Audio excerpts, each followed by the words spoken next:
Tom, tell us who you are, man. What you do? Hey, I'm so excited to be here. Thank you. So I'm Tom Slocum. I am the Director of Sales Enablement for Milestone Internet, a digital marketing agency. I'm also the founder and help run RevLead within RevGenius community, a place for SDRs, BDRs, and AEs in the trenches together. Been in sales development for about 6 years myself. So I know, cold calling, growing and scaling teams, and just being a daily prospector. So that's a little bit about me. Sweet. Nick, fellow Canadian. Happy Friday, y'all. Boiling in the Phoenix sun. Living in the Phoenix sun, watching my Montreal Canadiens go to the semifinals. So I'm a happy camper these days.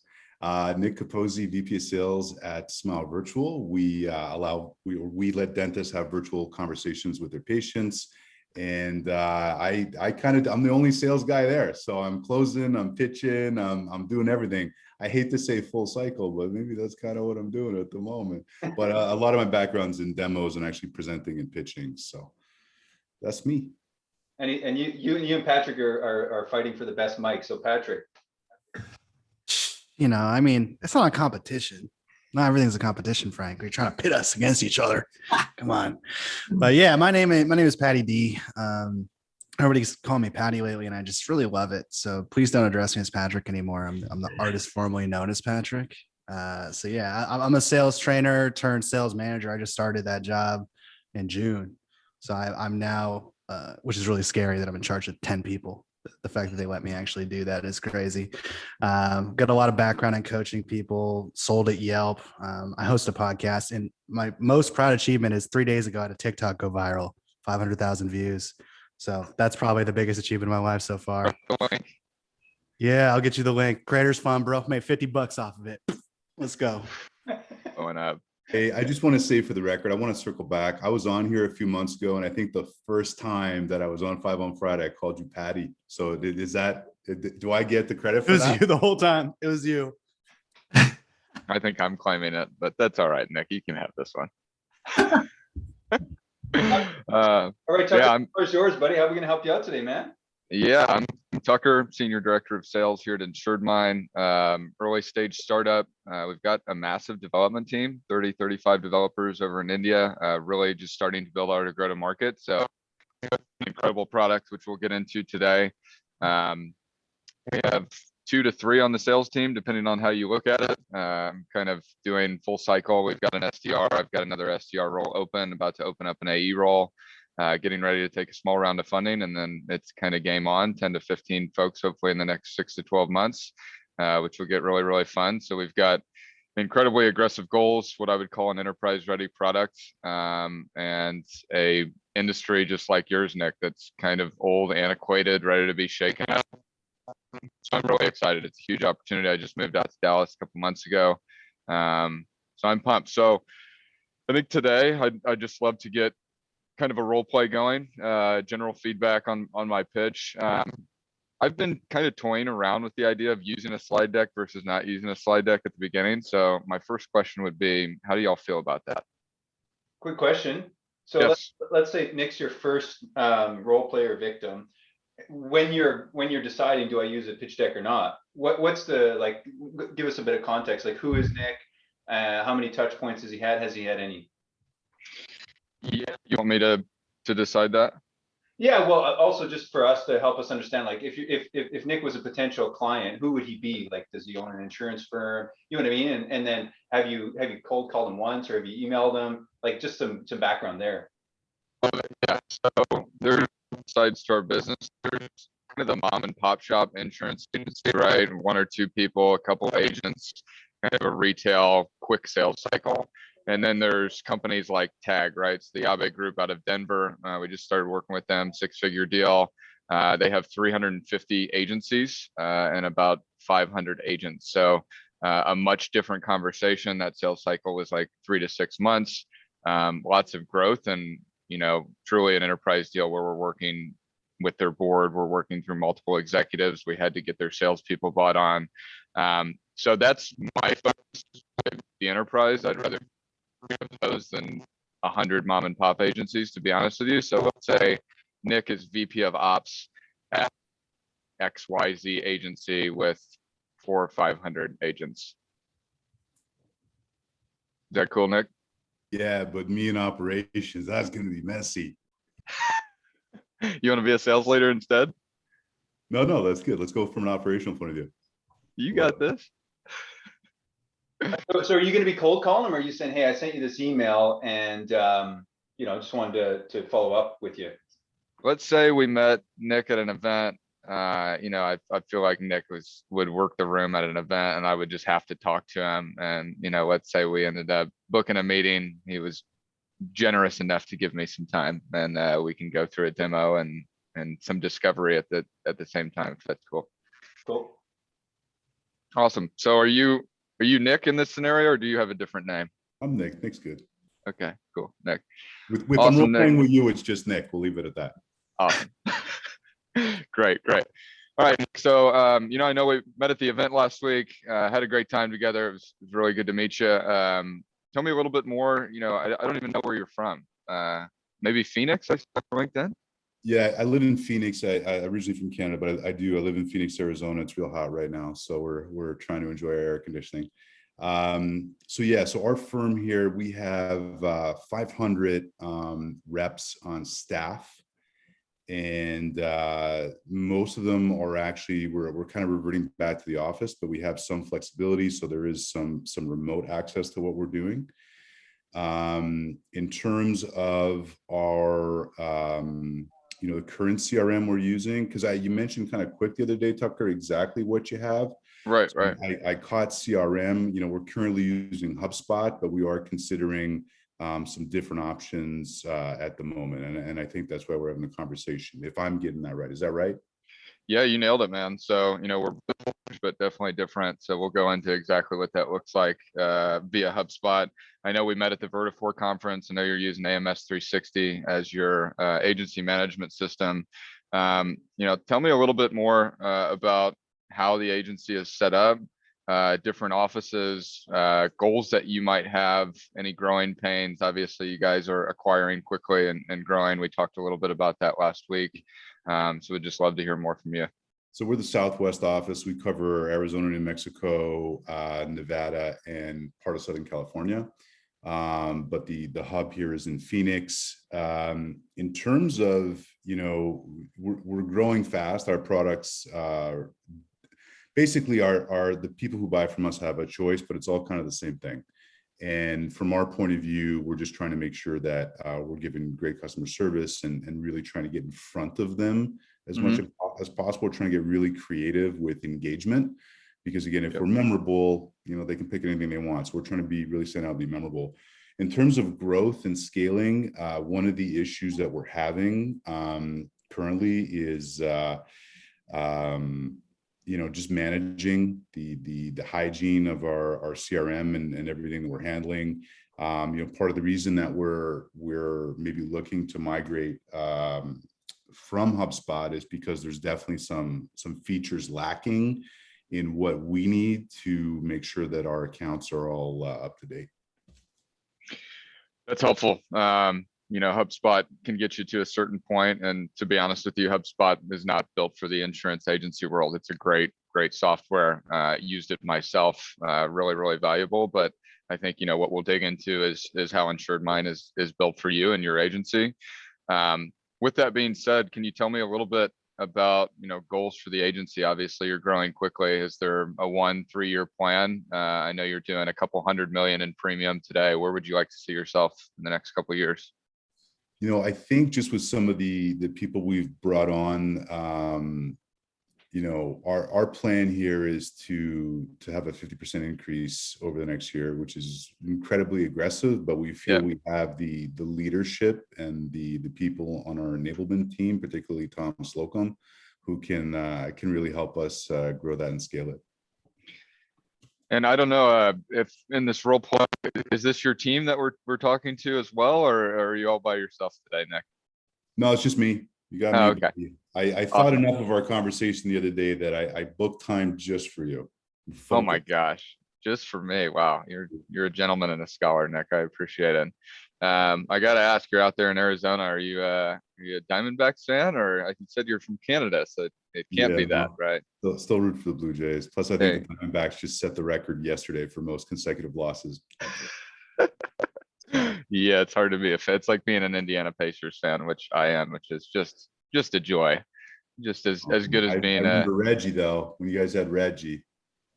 Anyway, all right. So what do yeah. we got here, Tucker? What you got? What's going to change my world?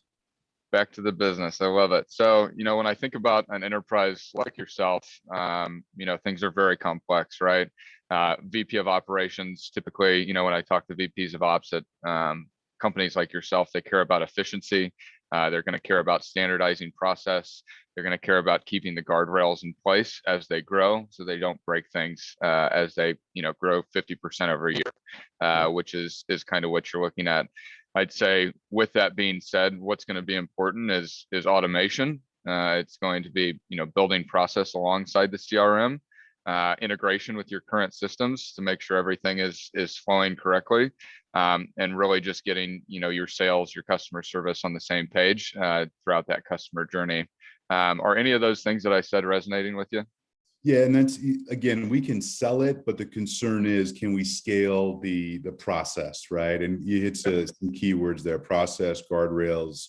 My guys we let them be a little bit, guys and girls, let them be a little bit cowboy, right? Because they're just doing a great job. Plus, seriously, in this part of the United States, there's kind of a different mentality to how you're going to do that. So the process is going to be really key.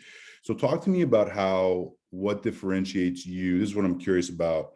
Your product from an insurance point of view that I'm just not going to get from, like, how is this specific to insurance? Yeah, 100%. So when you look at, the Salesforces, the HubSpots, the Pipedrives of the world, they serve everybody. And to be honest with you, if you serve everybody, you serve nobody, in my opinion. So Insuredmine is purely built for the insurance industry. What I mean by that is we use terms like premium instead of revenue. When you're looking at your pipeline, it's insurance related. Everything that goes into it, whether it's policy management, it's different forms that you're using, are specific to the insurance industry. And that's what our team knows. When you're onboarding 500 people to a piece of software and folks don't speak the same language that you do, that's really, really difficult.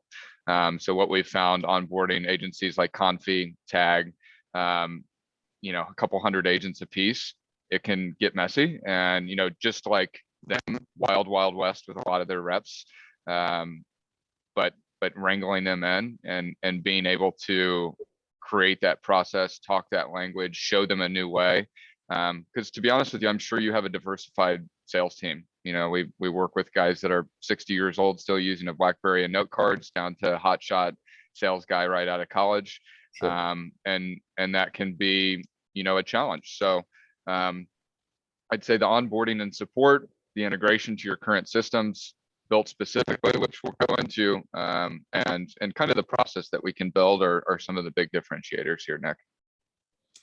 Okay, so talk to me a little bit about process, because the one is the process. My other key concern is just getting 500 cats herded to adopt something new, right? I mean, because we're talking about ripping and replacing here. So that's what does keep, that's the hesitation. That's what keeps me up at night. I'm open to a new solution that will help me scale, but I really need to be convinced that it's going to be as seamless as possible of a transition. So I'll throw it back at you, Nick. In an ideal situation, what would onboarding and training look like for you?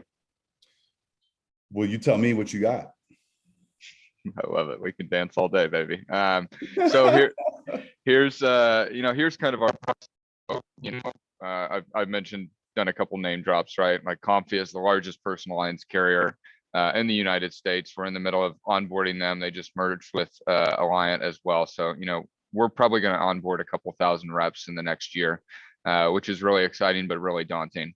500, is not something that is out of our world, and we're definitely there to help you as much as we can. So typically what we do is we fly out.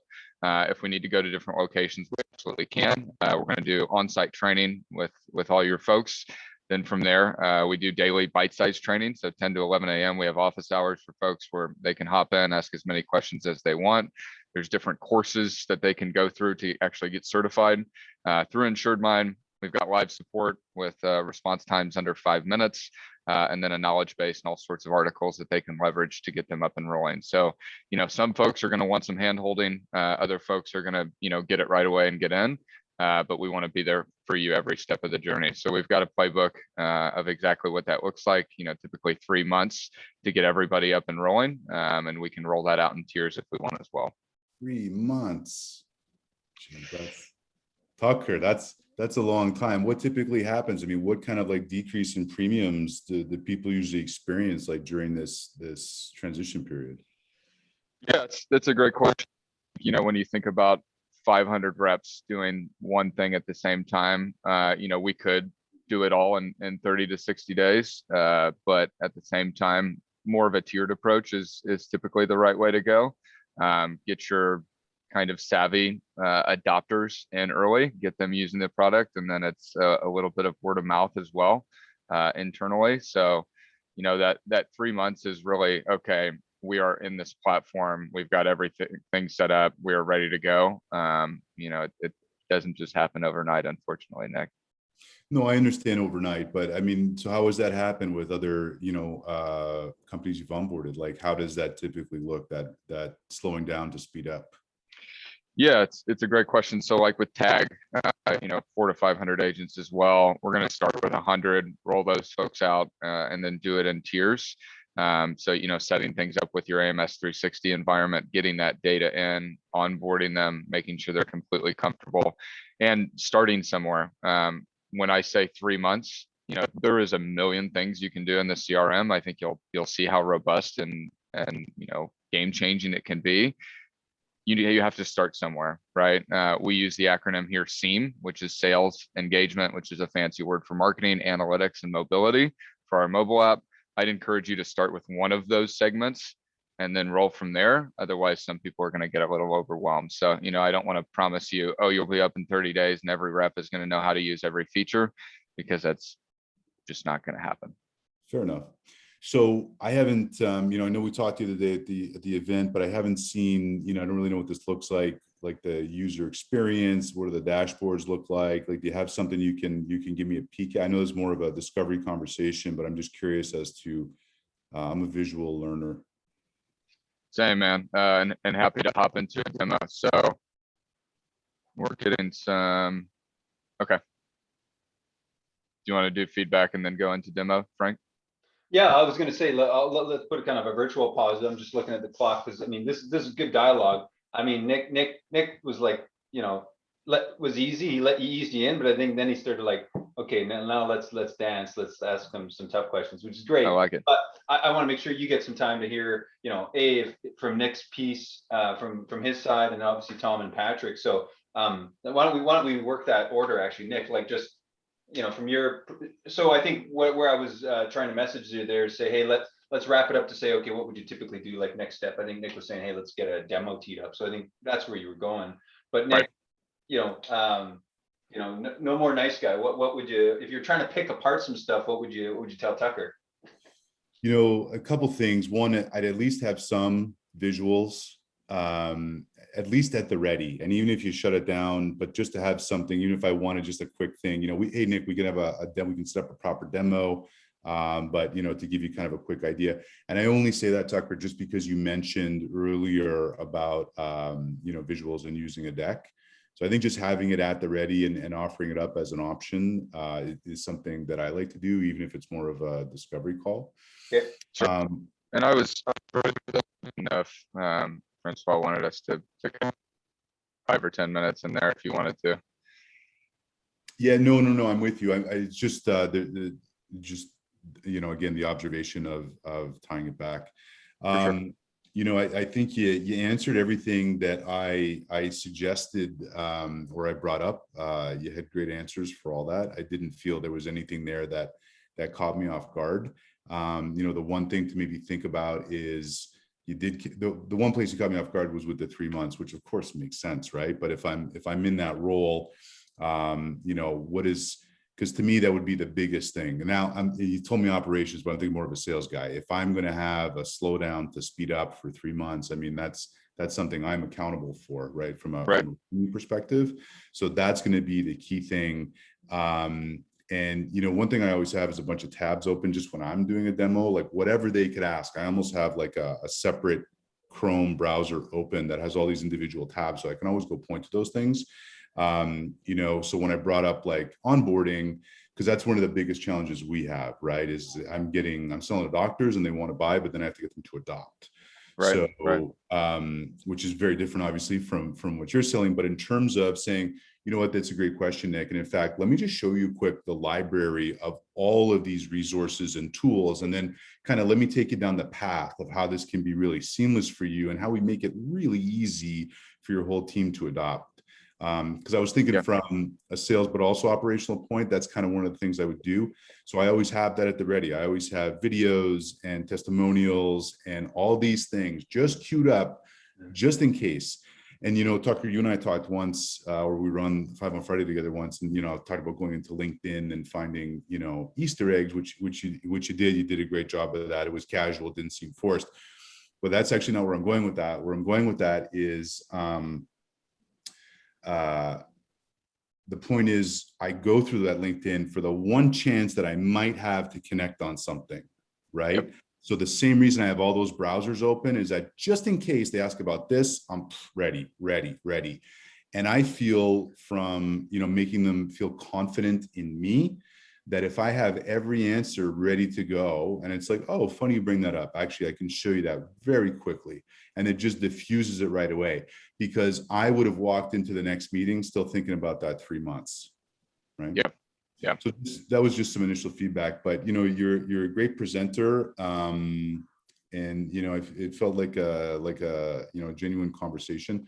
The only other thing that I might consider, and this is just on the fly, but if you are really specific to insurance, I would also kind of, even in a discovery call, lay that out and say, I really want to just get you in the right mind frame of, here's how we truly are a distinct solution specific to this business. Because that, in my mind, is going to set the tone that, shit, why would I even, like, there's something specific for my business. Like, that makes so much sense to me, right? So even with all the struggle that I would go through, if you position that, you're putting me in a different mind, I think, for me as the consumer.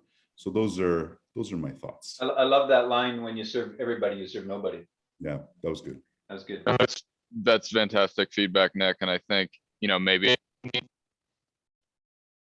slide deck, but to have it there and answer questions within, as you kind of walk through it within what you're asking. No Robo Tucker today. No, my oil. Your audio is going a bit funky on us. Yeah, Robo. What about now? He's still Robo, but it's been going on the whole time, but that's okay. We still. Is it really? Yeah, it's been about 80% good, and then the odd time it gets kind of cracked. Okay, Tucker's unavailable. I'll play the role of Tucker. You beat Tucker, Nick. How about now, Tucker? Go again. Can you hear me now? No. Yeah. Try it. Yeah, there you go. Using your speakers, maybe, or just like your MacBook. Yeah, Mike? here we go. We're gonna switch. Or get a Yeti like the three of us. Just balling How about out, now? baby. Oh, that's great. Cool. Chris, Yeah, it's a little bit fainter, but there's no. It's just not distorted at all. Turn that gain up, baby. I need to get my podcast mic in here. I've got one, but need That's to. perfect. Tom, you got the mic positioned ready for feedback. I like it. Got to pull the Nick. This is some of the feedback from Nick. Up my game a little bit. No, I really appreciated it, Tucker. It did really sound like a natural conversation between you and Nick, right? It wasn't that super formal demo where you think you got to be so buttoned up, right? It felt like you guys had a connection already previous. You let them be warmed up. I didn't really walk away with knowing what the pain was for Nick, why he would even be evaluating you, right? Like, what is the pain that he deals with in a system today that would kind of force him to take action or encourage him to take action to look at your software. Yeah. And then also, I liked what Nick said there at the end of, if you specialize in that industry, then you need to really lean into that, right? Sell them that. The things when I demo that I stick to is the word EAT, expertise, authority, and trust. And that's what you want to convey in a demo, right? Is the expertise that you have this platform that's specific to the insurance industry. You let Nick feel comfortable, maybe highlight some strong stories that you have, leading them down the path, right, in the journey. And then you're showing that authority, right? Because you're speaking confidently, because you do know this, Tucker, right? You know the clients are working with you. You know what's worked for them and what hasn't, or you should, right? You should be working with your CSM team, your CMS team, your AEs, right? Understanding why people are working with you, why they stay around, and you can provide that authority. And then you look at trust, right? Because now they know, like, I get it. I'm in your world. You know, the insurance world is very tough, switching systems. We do have a 3-month ramp up time, but let me build some trust there for you, because it does sound daunting. But here's how, through the whole process, we're going to take care of you. It's not going to be painful. It's going to be very painless. Here's how we're going to do that, right? And then maybe tell a story of other clients that have been skeptical. You know, it's the feel, felt, found kind of approach, right? Nick, totally feel you on the 3 months. You know, what we found with a lot of the clients that have onboarded is it's really seamless. It's super easy because our team's right there holding your hand. It doesn't even seem like 3 months at the end of it all, right? It seems like it was only 2 weeks. And so what they found is, by going through this process, you know, it amplified what they were doing or whatnot, right? So you walk through those journeys. But overall, you answered a lot. You asked a lot of open-ended questions, kind of got him talking, right? Figuring out those nuggets from his LinkedIn, talking to him through there. I just felt you could have led a little bit more with your product throughout that, right? Kind of tying in what he was saying back to your product, kind of bringing them both in, getting to know. There's a real fine balance in demoing of not getting too comfortable and like just asking a lot of questions. Cause I almost felt like Nick was going to come back and be like, all right, why are you asking so many questions, right? Like, what is it, what we're trying to solve here? Because you're asking, you know, way too many open. You want to stay around 2 or 3 and then get right back to your product. But that's kind of my 2 cents there. Yeah, that's really great feedback. Issues, Mercury's in retrograde, just FYI. What? All the tech issues. Yeah. Today, Mercury's in retrograde. So there you go. That's why. It's like a Yeti mic competition today. I have a hard time too. No, yours is like really like it's loud. Okay. Yeah. Is it scratchy or is it just me? It's scratchy. Okay. All right. I'll shut up. Oh shit. What does mine sound like? Terrible. Oh no. That's just my voice. God damn. Can we get some 5 on Friday sponsored mics or what? Like, what's going on? I'm gonna start producing mics in my garage. I'll be your first customer, Patty D. Thanks, man. I appreciate that. So Patrick, Do you want to move on to my feedback? Is that what we're doing today? yeah, you got the green light on your headset, so it looks even more official. Yeah, I mean, I like to make it more complicated than than most people do. I have a couple questions for you first, Tucker. Oh boy, I knew this was. Yeah. Bring it Oh on. God, I don't know how you knew that, but I love it. First question for your discovery call: do you have like a structure that you follow every time, where you're like, I have these 6 things, and this is what I'm going to do? Not particularly, and to be honest with you, like on the discovery, typically I like to make it a conversation without the product, which I could have gone a little bit deeper and also brought the product into it a bit, but usually I like to hold off and get as much information before I open up like a demo environment. But there is not necessarily a structure. Try and just find pain, find, you know, what they care about, what the company cares about, what Nick is like, what he cares about, and go from there. And you might not think this about me because I'm such a weirdo and I have like an English background and all this stuff, but I'm very process oriented in sales, and it's helped me a lot because I'm very scatterbrained. So like I'm more right brain, so I need that left brain to like hold me down into the conversation, or else I'll just fucking go random places that I shouldn't be. So I'll keep it conversational regardless, just like you would, just because that's what we're like. But I highly recommend getting something very rigorous, structured out. Like when I'm looking at the way that my talk track works, it has like 6 sections, and then I have potential questions in each one. I don't ask the same question every time, but I have like a list of like bank of questions that I have, or points that I have that I'm going to hit for each one. Can you share that with me? Yeah, just don't tell anybody. Our little secret, but And everybody that watches this on YouTube. But you can just email it to Chad, me. if you're watching, I didn't do shit. Yeah, I'll share it with You you. don't have to put it on screen, Patrick. You can just email it to Tucker. Oh, good artist copy, great artist steal, Patrick. Yeah. But I break mine down into like intro, where I like do my setup.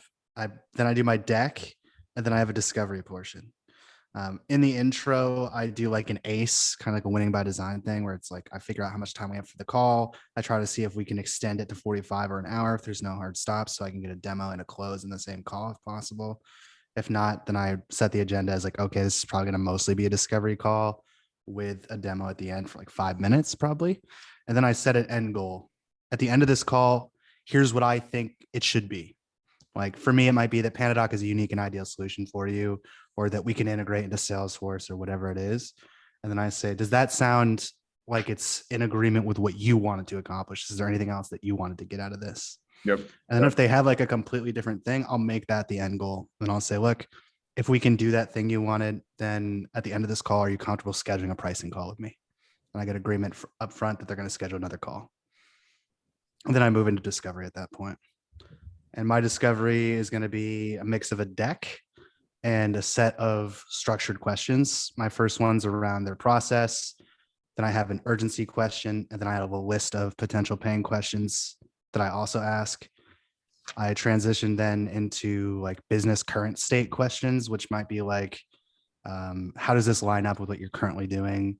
What kind of feedback have you gotten from the team on the process? What do you like about it? Those kind of questions. And then I recap the 3 problems that I found during the discovery as a gate to my demo. Yeah. Say, I heard this. You said that if we solved it, this would happen. Is that correct? Great. I do that 2 more times to make sure I have 3 things. And that way I've gated exactly what I'm going to show my demo. So I'm going to show you this. I'm going to show you this. I'm going to show you this. It's attached to this problem and this impact. Do you feel like if we do that, that will be enough for you to feel like you can make a decision or whatever you want to say at that point? Yes. So I'm tying everything I do to an upfront contract that if we accomplish it and they say yes, that we're going to do another thing. Yep. Everything I do is that. There's always a gate. There's always an if and then statement linked to it. But then everything inside of that stuff is super rapport, conversational. I just have that structure to make sure I'm always going somewhere, no matter what. There's always an end goal. They're never going to be like, thanks for the presentation, Patrick. I'll get back to you. The way I set up my discovery calls, like that can't happen. They have to just say no at that point. Yeah. I love that. And I'm wondering, So get something like that in place. well, I'm wondering, Patrick, if Tucker's wondering, or anybody else is wondering, because one thought that's rolling around in my head is, okay, and I can't remember what kind of segment you're selling into, Patrick, but I'm assuming, Tucker, like there is no decision to move forward after your first call. These look like pretty big enterprise deals, but that's just, the nomenclature. That's why I said like whatever that next step for you is, you just put it there. Totally. But like, we're making an assumption. This is what you want to get out of the call. If you get it, then we'll do this. That's pretty cool. I like that. Yeah, I like it a lot. I've used it a lot with people. If I know that they're like kind of lower and that we're going to have to like sell into other units, that if we're able to accomplish the end goal, then you're going to give me an introduction to this other person. And that's the agreement. Hey, Patrick, is some kind of risk factor? Like what's the risk to not doing something in your formula? Yeah, I use spin on all my pains. So it's just like you get the problem, you figure out what the impact is for solving it, and then what the impact is for not solving it for the need payoff. And then when I do a deal review with my reps, I just use the most basic deal review formula that everybody uses. Just why now, why us, why do nothing?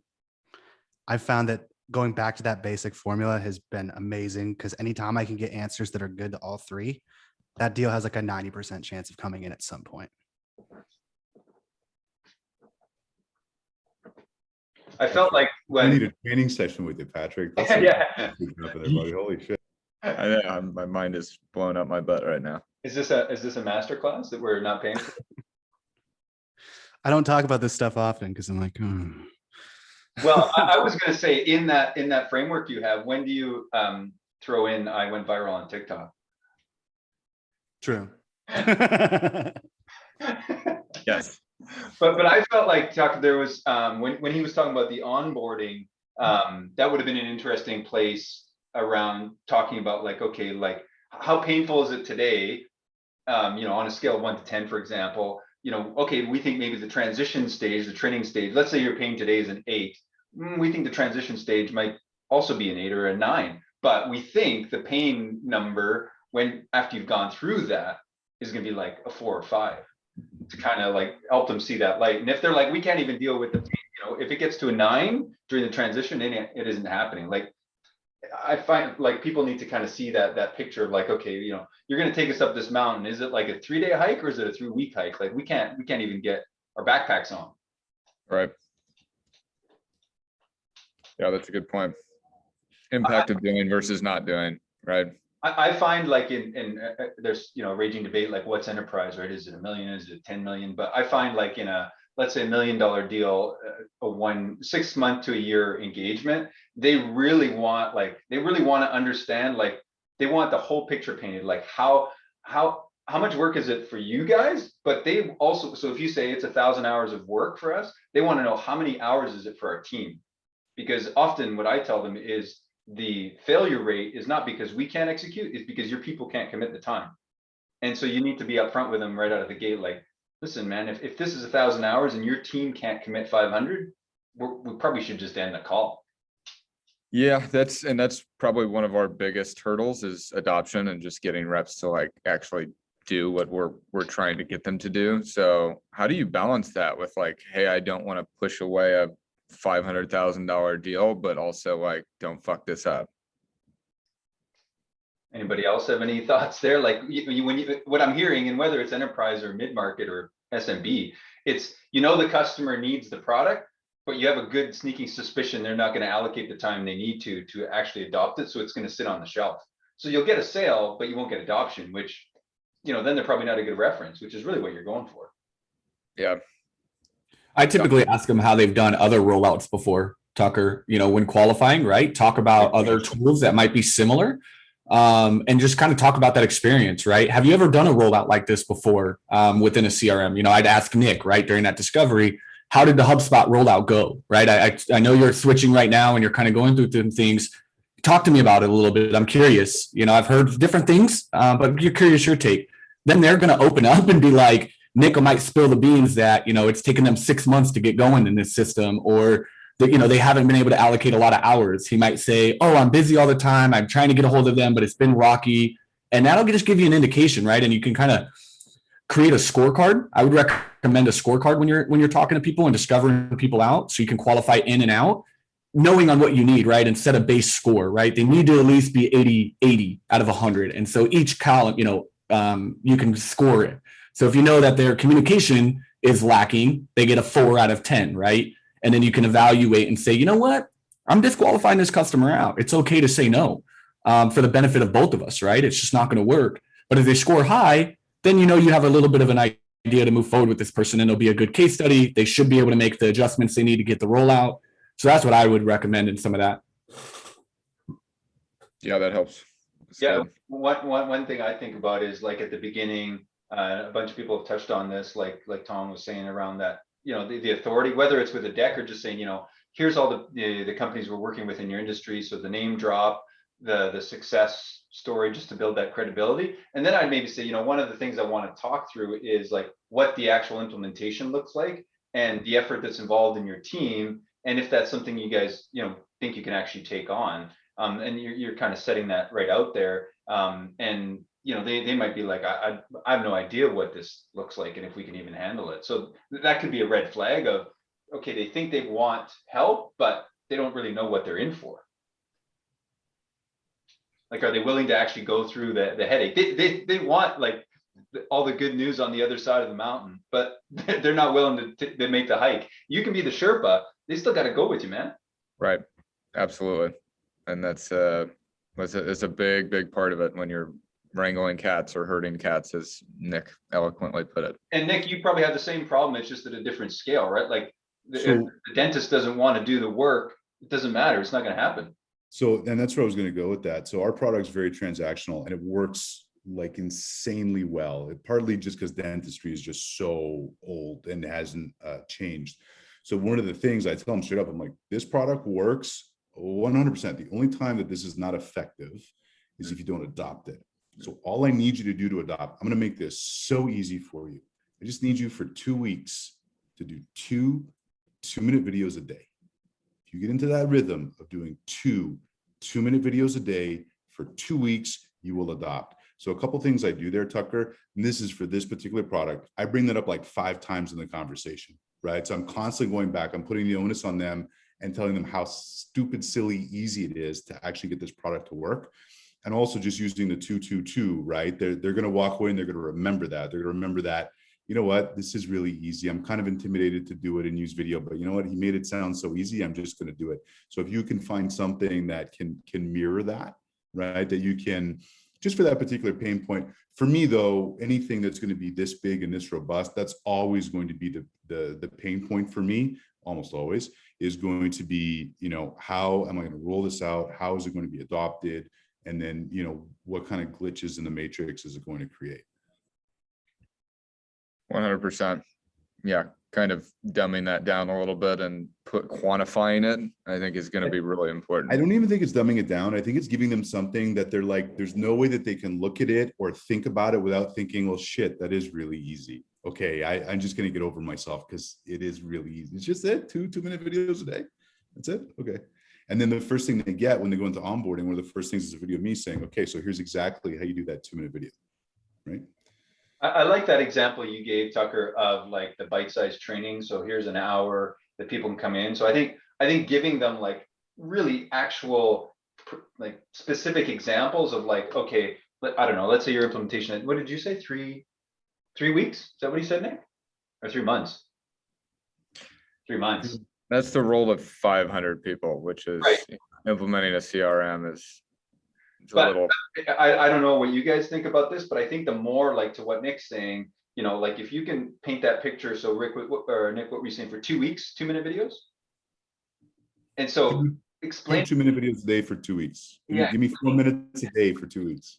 Explaining everything you're going to do for 3 months might sound like a lot, but I think from my experience, that 3 months, they're kind of going, what's happening in 3 months? And so I think if you can kind of paint the picture like, hey, week 1, we're going to do this. This is what your involvement is. And maybe try and, you know, scrape back some of that fear of like, are my reps just going to be sitting in front of computers watching you tutorials? So one way to maybe think about that too, Tucker, is like have a reverse funnel, right? So you can say, look, here's the and if you can actually generate some numbers, you know, in the back end of your onboarding. So typically we see that about 50% of the teams are actually pretty much fully onboarded in the first like 10 or 12 days. The next step is where we do have some stragglers, and maybe this is where the issue is. And then typically another 20%, like if you can kind of take them down to them seeing the whole pyramid, that most of their team, their key players are going to be covered real quick. I don't know if that's possible, but it's just maybe something to consider. I have a deck I use, and I can send it to you, Tucker, as a template. It's essentially a visual, right? So I just say, okay, you know, whatever we think this is, 3 months, 6 months, and then I basically kind of build like, you know, timelines and saying here's yeah, and then walk them through that, because I think like people, they need to see that, and then often they're like, okay, I need that because I need to share it with people. Because talking about it's one thing, but then when they see it, they're like, okay, here's the finish line. Right. Here's right. Here's the people we need there. Like the more granularity you can give it to them, then it feels like concrete. Okay, this is how we're going to get up the mountain and on the other side. Right. Whether it's the implementation side or like the ROI side, you know, having folks see that it's not just a cost, or it's not just 3 months of your time. Like this is what you're getting, and this is how we're going to do it. Is probably one of the biggest challenges, and painting that visually and being, I think EAT was the acronym earlier, right? Yeah. Expertise, authority, and trust during that process is absolutely necessary, especially, you know, some of these deals, like if it was 500 agents, that's literally between professional services and licensing, that's a $500,000 deal for us, you know, and I'm asking CFOs for that. And it's like, where's the value? What's my ROI? How quickly am I getting it? How much am I losing? What's the opportunity cost? And we're getting a lot better at that, but still a hurdle. I think you know, made a great point though in your deck, right? When you're really trying to simplify, because decks are too long nowadays when you're doing calls. You know, you just want it like 3-4 slides, and it sounds like you really want to just spend a lot of time conversating, but in that deck, attack the dragons, right? Like Skip Miller says in Proactive Selling, right? You want to identify those dragons very early on. And I think adding a deck or a slide that just simply shows a timeline of really dissecting that 3 months, right? And maybe a pie chart that says, here's how the time is split and allocated, right? So 30% of the time, or the timeline is going to be in operational, 30% is going to be over here, and a 30% commitment from the team, right? And just putting that visual on a nice one slide or maybe two to just walk them through that will help you not get ghosted. Because again, they're going to hear that. Look at what Nick said, right? Now he's going to sit with that on the endpoint for a couple of days. You might call him and he's just not going to want to pick up the phone because he's already mentally talked himself out. And now he's just going to brush you off and ghost. And you're going to be like, what the hell? Whereas if you left him the visual and walked him through backwards a little bit, he might still think about it, but now he feels like, all right, we could do this. And he's already starting to piece together the allocation of the schedule and what it's going to take. And visuals are just so important. They're digestible. They're very easy. So I would definitely include that in the presentation of some sort with a pie chart or a linear graph that just shows what each chunk does. And again, earn that authority and that expertise and trust, right? Of, hey, I worked with Patrick. He had the same concerns, Nick. Let me show you this slide real quick. I'm not a big slide guy, but I want to show you what this looks like. And maybe this will help you feel a little bit better on what this, advancement will look like. I love the slaying dragons concept, Tom, because I think in that slide deck that I'm visualizing is, you show them the timeline, but then you call out like, here's where you might see a dip in revenue.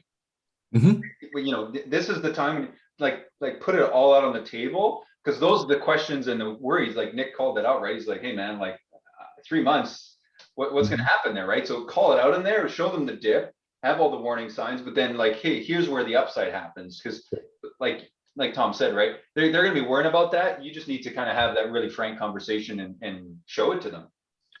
Well, you just earn authority, right? You earn trust by being able to lead like that, right? Like think about that as you're going through a presentation with somebody. If they were willing to talk you through some of the concerns and address them and be totally elegant in the way that they presented and walk you through it, you'll be more inclined to work with that person because they were open from the get-go. They brought it to you before you even brought it up, right? I would address it. Hey, real quick, as we dive into this, I'm really going to highlight something that's probably one of the most painful parts of our setup here, but let's talk about it real quick. And then you're already diving into it with them and they're just, putty in your hands because they're like, damn, he's willing to talk about this and own this with me and give me some real tangible idea of what to expect here.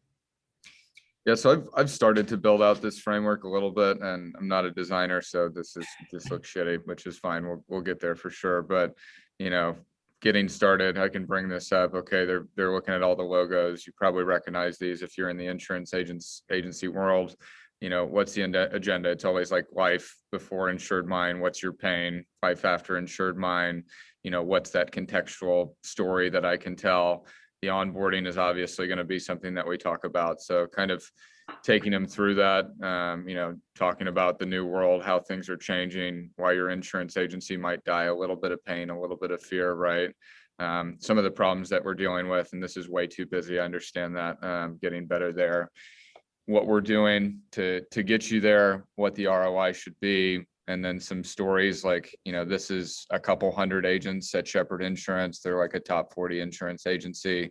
I could have definitely spoken to Susan Morgan as it relates to Nick in this scenario. I could have brought up, this and probably have some visuals, a pie chart as you mentioned earlier, and then like hop into the demo. So I think I've started to build this out. I don't want to get into RoboTuck even without my sketchy microphone that I'm using on like a sales deck. It needs to be more conversational, right?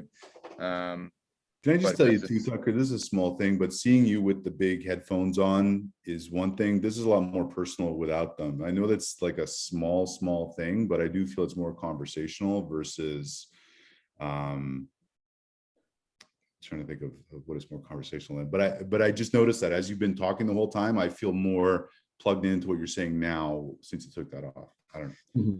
So we just, we're actually in Dallas. We actually just got a new office. So there's like nothing in here, but we do have a couple employees. So we're, I am competing for sound, but we do have a small office that I probably should pop into for demos and then just do this sort of thing.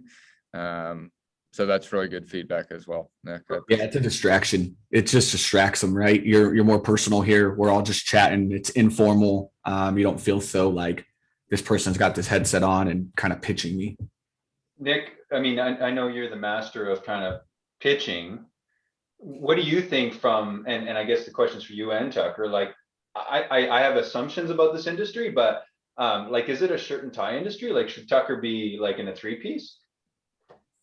No, I don't think so. But, I'll tell you, I have had clients that were, let's say in financial services, and they would talk about like trillions with a T, not billions, right? And they would show up sometimes wearing hoodies to these demos, right? So I don't think you need to be in a shirt and tie, but I'm often in a t-shirt, but I've got a blazer like literally right there on that chair, and I'll always just toss it on every time I go into a demo. But again, I also demo in this exact space with that white background, the crisp, clear, everything I do is on a white background because that way I pop, the focus is on me, the attention is on me. When I'm looking at Tucker, we simplified it with the headset, but I see the two blobs of light on the orange background. And what's interesting though is Tucker, that same orange is tied into his picture on his LinkedIn, which I found interesting. But anytime you can just be in something dark without pattern on a white background, you are going to have a more engaged audience. Good to know. Grateful. Thank you. Tucker, I'll reach out after. We can connect. We can just get on a call too. I can show you the timeline chart that I have, and I'm happy to share it with you. Yeah, I'd love to get that. And then Patty D, I think you had some nuggets for me as well. I'd love to grab that from you. Patty, Send put you the it, PDF, baby. Patty, put it on Gumroad. You can make some money today. Jesus. You've already made 50 off TikTok this week. I mean, just keep it rolling, baby. You're fucking rolling in dough from that TikTok, Oh, bro. sorry, I just want to Double call down. bullshit on the Patrick Downs account that has no followers and no videos posted. I'm just calling bullshit on that TikTok account. I didn't even make that. Who the fuck took my photo? Someone, you're not even Holy here, my shit. man. I have like 20 TikTok accounts. Look up Getting Trav hot in Dog. this room? Oh my God. What just happened? Look up Trav Dog. Trav dog. Trav Dog. Is that you, Trav Dog? It's the one we made with Travis and the marketing team. Like we did it for Panda Doc. Okay. Is this your alter ego? No, not you, buddy. Where are you sending me? That's it. I'm out. Click. I'm not clicking that. This is a virus. Click the virus. Wait a minute. Is that the account where you speak Russian? No. Not that one. Gentlemen, That's I gotta another one. bounce. Have a great weekend, y'all. Okay, Nick. Thanks, Yeah. Tucker, thanks for presenting. Thanks, Tom. Thanks, Patrick. Have a great weekend, everybody. Yeah, thank you, Yeah, everybody. everybody. Appreciate it. Cheers. Bye.